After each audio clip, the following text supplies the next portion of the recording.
Ma toon sulle ühe näite. Hiljuti arutleti elavalt kella keeramise vajalikkuse üle. Kas lõpetada kella keeramine, kas jääda suve või siis talveajale.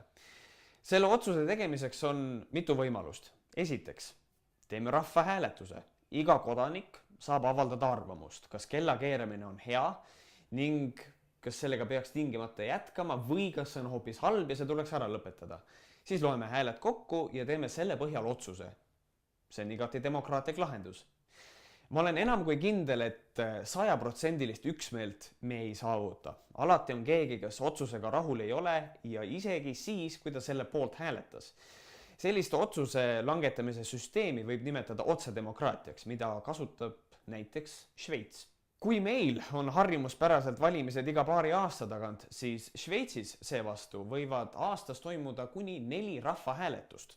Muidugi tuleb arvestada, et erinevalt Eestist on neil veidi teistsugune riigikord ja lisaks rahvahääletusel on ka neil olemas parlament ja ka valitsus. Alternatiiviks otsedemokraatiale on esindusdemokraatia, kus regulaarselt iga paari aasta tagant valitakse omale rahvaesindajad, näiteks parlamendisaadikud, kes olulisemad otsused arutelude tulemusel langetavad.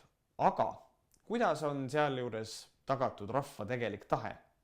Enne valimisi jagavad kandidaadid ning kandidaatide ühendused ehk siis erakonnad võimalike valijatega omapoolset nägemust, mismoodi nemad järgneval perioodil valitseksid. Millistele põhimõtetele tuginedes, milliseid muutusi või algatusi ellu viies nemad tegutseksid. Valijad on nüüd need, kes ei hääleta konkreetse otsuse poolt või selle vastu, vaid annavad toetuse neile mõtetele ja põhimõtetele, mida nende valimiste eel on kogenud. Otse loomulikult, nagu elu on näidanud, siis mingid garantiid valijale ei eksisteeri. Enne valimisi ollakse valmis häälte nimel absoluutselt kõigeks ning pärast valimisi ununeb lubatu sama kiirelt, kui see sai välja öeldud. Kokkuvõtvalt, kuigi ka sellise valitsemisviisi ehk esindusdemokraatia puhul esineb probleeme, peetakse seda seni välja mõeldutest parimaks.